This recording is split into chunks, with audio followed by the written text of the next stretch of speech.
Well, over a week after the midterm elections, the Republicans have managed to take control of the House of Representatives after Mark Garcia won in California's 27th congressional district.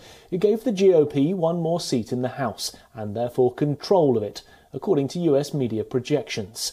Current Republican Minority Leader Kevin McCarthy is therefore likely to become the House Speaker. Republicans have already nominated him for the post.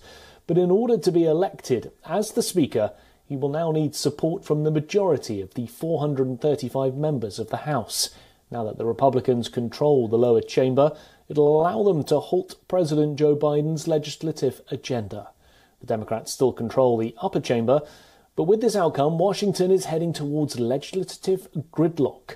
Joe Biden has congratulated the Republicans for their win, but he's already urged cooperation between the two parties. The next 2 years will be filled with legislative gridlock for Joe Biden under a divided Congress. This could prove to be a boon if he chooses to run for president, gaining political credit for playing the blame game and pegging any mistakes on the Republicans could give Biden just the boost that he needs if he runs for a second term. Democrats have held a majority in both chambers of Congress for Biden's first 2 years. However, now that the things have changed in US politics, he can no longer hope to pass major legislation. This could also squash any hope of a federal law enshrining the right to an abortion, a ban on assault rifles, or vast electoral reform to protect voting access, and even to get approval of new military aid to Ukraine. And according to experts, instead of important legislations, the Republicans will try posturing and investigations and subpoenas between now and the 2024 elections. But because Republicans have only a razor-thin margin, many experts believe that they'll think twice before launching impeachment proceedings.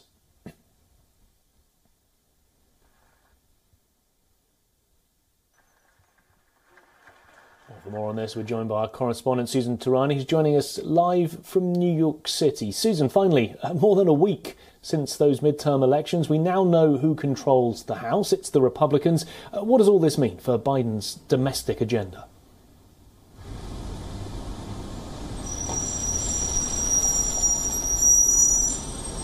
Yeah, ultimately, Nick, a win is a win, at least for the Republicans, after 4 years of Democrat control. And really, it does shatter some kind of hope, at least for any major legislative change and agenda to get passed through the House of Representatives, notably because the Senate stays in the control of the Democrats, and Chuck Schumer has said that the Senate is going to be a quote-unquote firewall. That's not really a good thing. But in terms of democracy, well, this is, what checks and balances are for, and it's a divided government. So that's not a bad thing in that sense. President Biden will, with the Senate under Democrat control, President Biden will continue to have the authority to have some nominations approved, possibly if there is a Supreme Court even vacancy. That'll be to the benefit of the Democrats. But as you rightly mentioned, the Republicans now have that leeway not only to launch investigations, maybe not as far as impeachment, but, many want to know what happened in the southern border of the United States. That's probably going to be the first investigation they're going to put up, the faulty withdrawal of Afghanistan, issues like that. And then, some things that perhaps the Republicans and Democrats can work on might be regarding drug control, drug policies, and also these chip deals that they come up with, and infrastructure as well. So, those are some issues that might come up. They might not seem very interesting, but they are issues that perhaps, common ground can be reached upon. And Susan, how about foreign policy? For example, aid to Ukraine, countering China. Could any of this, with a divided Congress, now change Biden's calculations on international affairs? You know, it'll be very interesting to see because the Republicans have been very keen on saying that they want to put a cap on spending. Kevin McCarthy specifically has said that he really doesn't want to raise the debt ceiling on the one hand, and on the other hand, you know, the Republicans really, many of them, while they support Ukraine, they ran on this platform of not giving a blank check to Ukraine. They want some sort of accountability on where this money is going. Ultimately, again, you know, the Senate is in the hands of the Democrats. So, you know, we'll have to wait and see. But I think for the most part, we're going to see a lot of back and forth on how this money is being spent. The nonstop spending of the Democrats, I think, will sort of have some kind of threshold, hopefully, when the House is in the Republicans' hands in the next 2 years.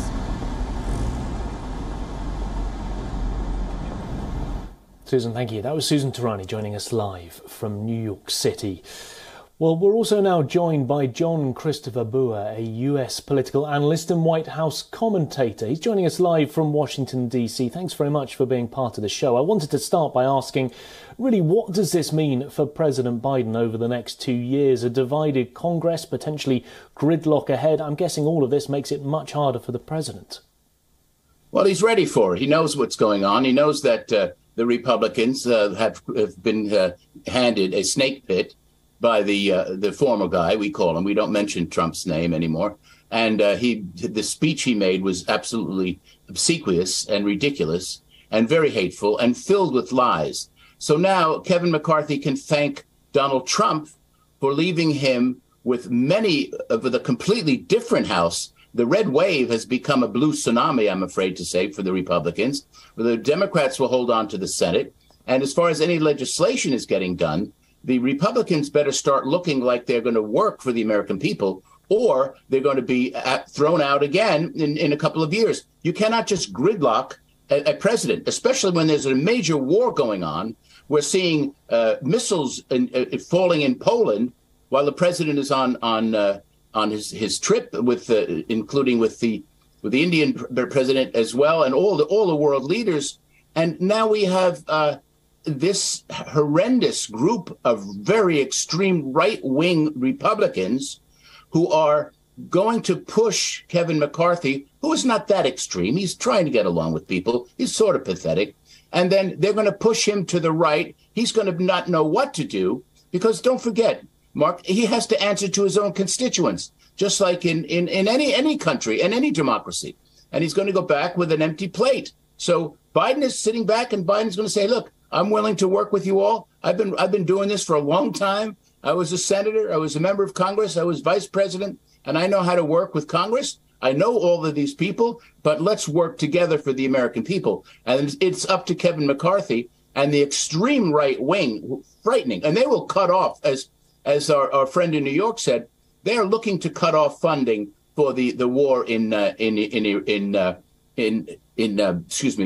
Ukraine. They don't want it. They want to spend it on border walls, which Trump never built. He lied. He was going to get the Mexicans to pay for it. You know, the Mexicans, they're rapists. They're horrible. It's just a sham. And what's going on here, Mark, and I know there's enough problems in India and there's enough problems in the UK right now, especially with the heating issues, that we are suffering. We are suffering a tribal warfare. And Biden is a conciliator, and that may be to his advantage. He cares about people. He cares about human rights. He cares about marriage equality. And those things are getting passed. That'll go through to his desk today. So we've made some major advances with Biden. And if you can't go back, and the red wave, I'm sorry, it didn't work. It still isn't totally settled. But I think the Democrats are about 11 seats behind. They needed 218. I think they have 228 or something at the very moment. But that is still changing. And you mentioned those stark divisions in US politics, those divisions between Democrats and Republicans. You also mentioned Donald Trump, and we now know that he is going to have another run at the White House. Do you think that knowing that will change Joe Biden's calculations over the next few weeks as he weighs up whether or not he's definitely going to run for re-election? Well, I don't think Joe Biden is pressured to tell anybody what he's going to do. He'll talk about that with his wife and his family. It's a personal issue. I'm sure you know. This is a decision you make with your family. But what Donald Trump showed was that he is really the emperor without any clothes. And he didn't get that group of people that was supposed to support him. He went out and picked some of the worst candidates imaginable, and he lost enormous credibility. So the extreme MAGA people might still be with him because they're afraid of him for some reason. I don't know. I grew up near him in New York, and he was always basically pathetic. And the middle Republicans, the real solid Republicans, they're very afraid to get too close to him because he's poison. He really is. So it's going to be an interesting time. I might say, Mark, it's not a pleasant time here with this tribal warfare, but it certainly will be interesting for people like me, the political analyst. And when people ask me what I think about Donald Trump, I say I'm a political analyst, not a psychoanalyst. I'll leave that to someone in a different profession.